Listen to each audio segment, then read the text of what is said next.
Time now for Focus, and in today's edition we head to Liberia, which in 2005 made history by becoming the first African country to elect a woman president. Now, after two successive terms, 78-year-old Ellen Johnson Sirleaf is set to make way for a successor. 20 candidates are set to contest Tuesday's presidential election, with the frontrunners including the current vice president, the former football star George Weah. This is my correspondents Patrick Fandio and Liane de Bassompierre. The road to Liberia's presidency on Monrovia's only boulevard. As we move, we take a closer look at the candidates vying for the country's top job. It's an eclectic mix of characters. An ex-warlord, a telecoms tycoon, a Coca-Cola executive and a former model. And the crowd favourite, George Weah. He gets an arrival that's worthy of a head of state. The football star, who was crowned 1995 World Player, is not your typical presidential candidate.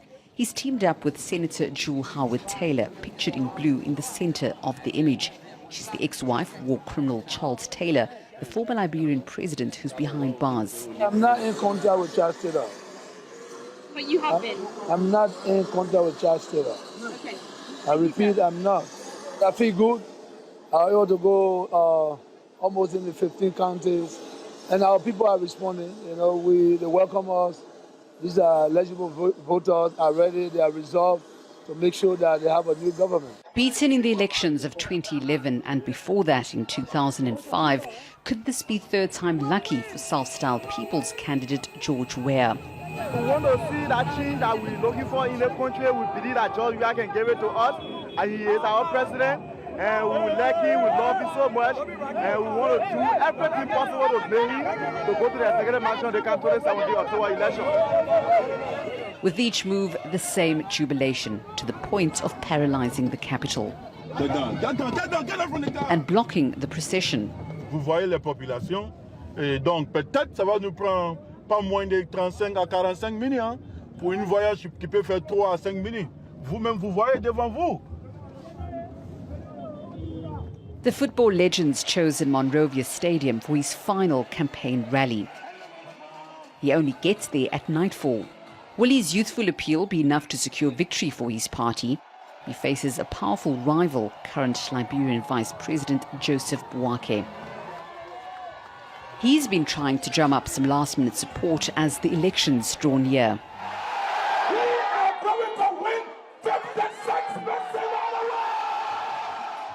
We've done our best.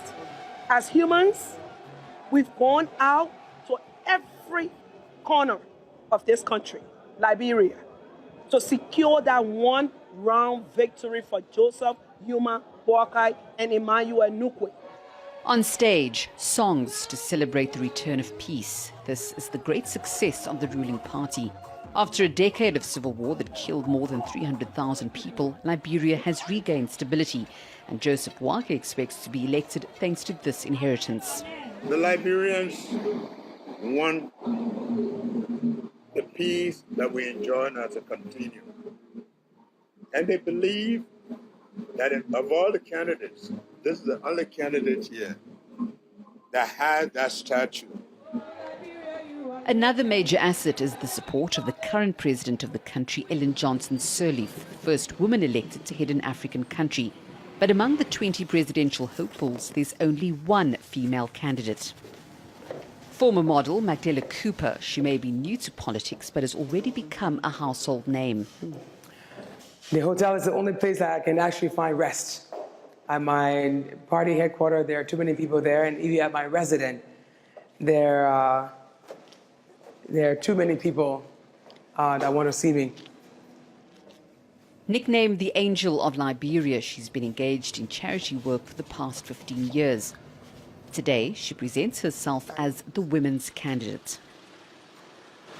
I stand up for women because my candidacy, encourages women to do more and not to be ashamed, based on societal standards and tribal beliefs.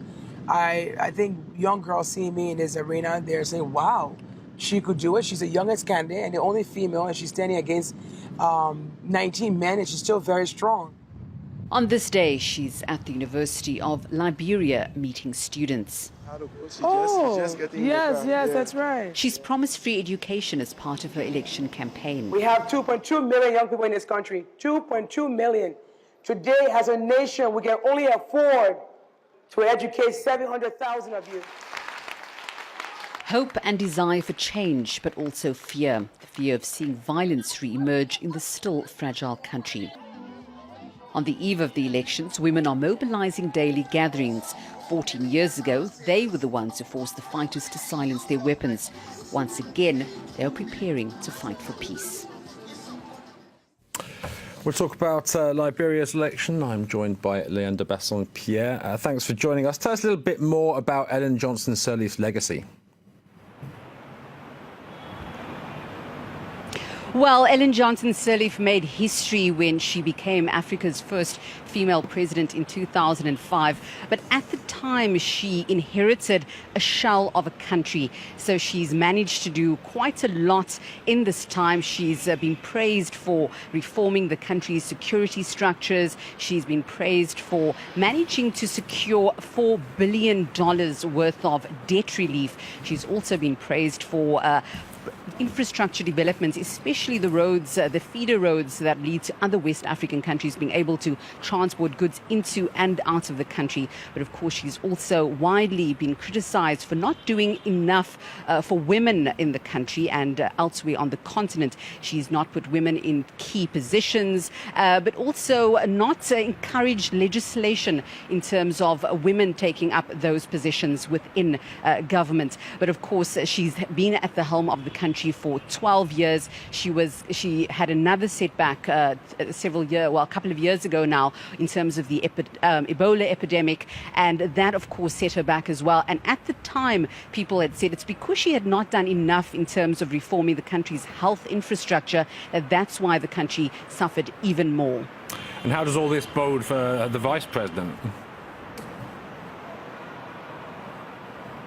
Well, of course, he is inheriting the president. Well, if he were to win, he were to inherit the feeling of safety and security that Ellen Johnson Sirleaf has managed to instill. It is a feeling that that security is not entirely secure. It could change at any minute, but that is something that he has gone into these elections with, that that's the party that's brought that sense of security back to Liberia. Of course, he is entering the race rather older than the other candidates.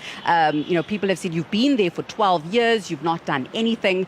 What is it that you are going to be doing now? And he likened it to the fact that he's a race car that's now coming out of the garage. And political analysts are saying, well, that's actually flies in the face of everything that you could have been doing in the last 12 years as the vice president. Of course, as we spoke to him over the weekend in final rallies and final rallying up votes for the election tomorrow, he said that, he's confident that because they've been able to maintain peace in Liberia, he's able to win tomorrow's election with what he's projecting to be a 56% vote in the first round. And what about George Weah? Is he more than just an ex-footballer?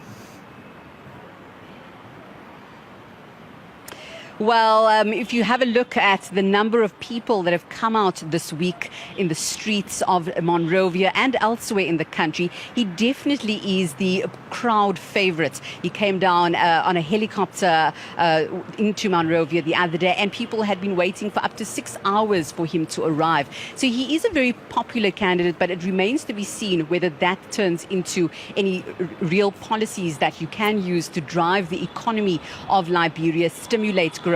He has decided to go with Jewel Howard Taylor, the former, or ex-wife rather, of former President Charles Taylor, as his running mate, in the hopes that that would garner him more votes. And it remains to be seen whether he will be able to be more than just a household name in terms of his football fame. You talked just now about the return of peace, but lingering worries over security. Tell us a little bit more about what you meant there. Well, everybody that we've spoken to in the weeks leading up to tomorrow's election have said that security and safety is a very important issue. This is the first election that Liberians will be handling everything themselves. They will be handling all the security. The UN left 2 years ago. And while campaigning has largely remained peaceful, things could change if a winner is not elected in the first round, which is very unlikely in any case. It is very likely that we would go to a second round because no candidate out of 20 presidential hopefuls is likely to get more than 50% in tomorrow's round. Leander Basson-Pierre, thanks very much for joining us. That was Focus. Do stay with us here on France 24.